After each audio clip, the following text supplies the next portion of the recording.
मैं तुम्हें तुम्हारी माँ से मिलाने ले चलता हूँ। तब इंद्रजीत नाग के कंधे पर बैठ जाता है। वह नाग इच्छाधारी था। वह अपने शरीर को बढ़ाकर विशाल कर लेता है और इंद्रजीत को लेकर आकाश मार्ग से उड़ता हुआ जा रहा था। इधर उसके मामा राजा भोज भी रास्ते में मिल जाते हैं। जिस रास्ते से राजा भोज आ रहे थे उसी रास्ते से नाग भी जा रहा था। राजा भोज देखता है कि उनका भांजा किसी विशाल मनुष्य की पीठ पर बैठा हुआ है। राजा भोज एकदम से चौंक जाते हैं और सोचने लगते हैं, यह तो कोई राक्षस है जो मेरे भांजे को लेकर कहीं जा रहा है। मुझे इसका वध करना चाहिए। ऐसा सोचकर वे अपना धनुष निकालते हैं और धनुष पर बाण चढ़ाकर उस नाग के ऊपर छोड़ देते हैं। बाण उस नाग को लगता है तो नाग बिलबिलाकर एकदम नीचे गिर पड़ता है। नाग इंद्रजीत से कहता है, तुम मेरे कंधे से नीचे उतरो, मैं इस घोड़े वाले मनुष्य का अंत कर देता हूँ। इसने मुझ पर धोखे से वार किया है। तब इंद्रजीत देखता है कि सामने धनुष पर बाण चढ़ाकर उसके मामा ही खड़े थे। वह अपने मामा को तुरंत पहचान लेता है। मामा जी ठहर जाओ, इन्हें तीर मत मारना। मैं आज जीवित हूँ तो इन्हीं नागराज की वजह से। इन्होंने मुझ पर बहुत बड़ा उपकार किया है। मुझे उस विक्रम राजस्थानी ने मारकर कुएं में डाल दिया था। मेरी माँ को उसने अपने यहाँ कैद कर रखा है। दोस्तों, इंद्रजीत के मुख से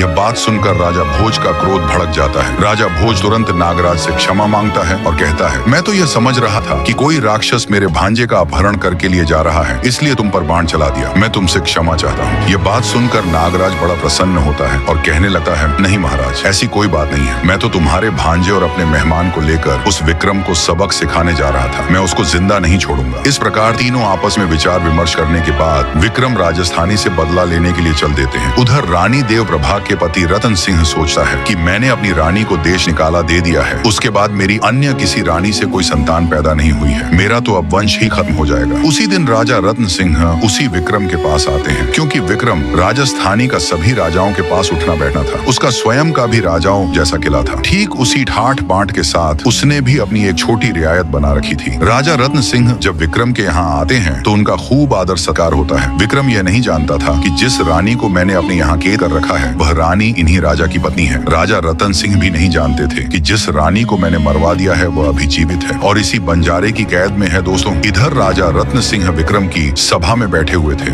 उधर राजा भोज, इंद्रजीत और नागराज भी आ जाते हैं। उन तीनों ने जाकर विक्रम को ललकार लगाते हैं और कहने लगते हैं कि विक्रम, अब तू जीवित नहीं बचेगा, आज हम तुझे जिंदा नहीं छोड़ेंगे। सरदार जब इंद्रजीत को जीवित देखता है और उसके साथ में राजा भोज को देखता है तो उसके पैरों के नीचे से जमीन खिसक जाती है। विक्रम एकदम से हड़बड़ा जाता है और अपने सिंहासन पर चुपचाप बैठा रहता है। दोस्तों, इतने में राजा रतन सिंह राजभोज से कहने लगे हैं, महाराज, विक्रम हमारा मित्र है और आप इसे क्यों मारना चाहते हैं? तब राजा भोज राजा रतन सिंह को सारी कहानी सुना देते हैं। इस दुष्ट विक्रम ने मेरी धर्म की बहन को बहुत यातना दी है। यह मेरे धर्म का भांजा है। एक बार की बात है, महाराज, मैं वन में गया था। वहाँ मुझे एक दुखी लाचार स्त्री मिलती है और मैं उसे अपने घर ले आता हूँ। इस दुष्ट विक्रम मेरे से मित्रता कर रखी थी, इसलिए यह भी उसे अपनी बहन बनाकर कुछ दिनों के लिए अपने साथ यहाँ ले आया। लेकिन इसके दिमाग में कुछ और ही चल रहा था जिसे मैं पढ़ नहीं सका। ये मेरी बहन को इसने कैद में डाल रखा है और मेरे भांजे को जहर देकर इसने कुएं में डाल देता है। मैं अपनी बहन और भांजे को इसके यहाँ से मुक्त करने के लिए आया हूँ। मैं इसे मारकर उन्हें यहाँ से मुक्त करा के ले जाऊंगा। पूरी बात सुनने के बाद राजा रत्न सिंह ने सरदार को उस स्त्री को आजाद करने के लिए कहता है। सरदार के 4 आदमी रानी देवप्रभा को बुलाने जाते हैं। सेवक देवप्रभा के पास जाकर कहते हैं, बहन, अब तुम विक्रम राजस्थानी के यहाँ से मुक्त हो गई हो। बाहर तुम्हारा कोई इंतजार कर रहा है। रानी देवप्रभा सोचने लगती है कि इस दुष्ट विक्रम ने मेरे पुत्र को भी मार दिया है। अब पता नहीं ये मेरे साथ क्या करेगा। चारों सेवकों के साथ रानी देवप्रभा जब दरबार में आती है तो वहाँ पहले से ही उसके पति रत्न सिंह बैठे हुए मिलते हैं। वहीं पर उसके पुत्र और उसके भाई राजा भोज भी बैठे हुए मिलते हैं। जेल की चक्की पीस कर उसकी हालत बहुत कमजोर हो जाती है। अपनी बहन की हालत देखकर राजा भोज क्रोध से भर जाते हैं और कहने लगते हैं, दुष्ट विक्रम, मैं तुझे नहीं छोड़ूंगा। तूने मेरी बहन को न जाने कितनी यातनाएं दी हैं। इधर रानी देवप्रभा जब अपने पति को देखती है तो वह उन्हें पहचान जाती है। जरेनिया राजा रत्न सिंह भी अपनी पत्नी को कुछ कुछ पहचानने लगते हैं। राजा रत्न सिंह पूछने लगते हैं, हे देवी, मेरी रानी की तरह दिखने वाली तुम कौन हो? तब रानी देवप्रभा कहती है, महाराज, आप इतनी जल्दी मुझे भूल गए हो। आपसे ये उम्मीद नहीं थी। याद करो, हम दोनों के बीच पक्षियों के जोड़े के ऊपर विवाद हुआ था। आपने जिन पक्षियों को नर बताया था दरअसल वह नर और मादा ही थे, पर मैंने पक्षियों के विशेषज्ञ को 100 मुद्राएं देकर उसे झूठ बुलवाया था ताकि आपको वनवास ना हो, और आपने मुझे वनवास दे दिया था। परंतु झल्लादों ने मुझे मारा नहीं, मुझे जीवित छोड़ दिया था। और यह मेरे धर्म के भाई राजा भोज मुझे सम्मान सहित अपने घर ले जाते हैं। वहाँ मेरी कोख से एक पुत्र ने जन्म लेता है। जब मैं वन को आई थी तो मेरे उदर में 3 मास का गर्भ था। राजा रत्न सिंह अपनी रानी को विक्रम के यहाँ इस हालत में देखते हैं तो उनका भी खून खोलने लग जाता है और वे उसी समय अपनी तेज धार वाली तलवार निकालते हैं और विक्रम का धड़ शरीर से अलग कर देते हैं। इस तरह विक्रम को उसकी करनी का फल मिल जाता है। तब राजा रत्न सिंह राजा भोज के पैरों में गिर पड़ते हैं और कहते हैं, महाराज मैं आपका सदा आभारी रहूंगा, आपने मेरे डूबते हुए परिवार को बचा लिया है। उसी समय महाराज रत्न सिंह राजा भोज से आज्ञा लेकर अपने नगर को खुशी खुशी लौट जाते हैं। हमारा वीडियो आपको कैसा लगा? अगर आपको ऐसे ही वीडियो पसंद है तो हमारे वीडियो को लाइक, कमेंट, शेयर और चैनल को सब्सक्राइब कर लें। वीडियो देखने के लिए धन्यवाद।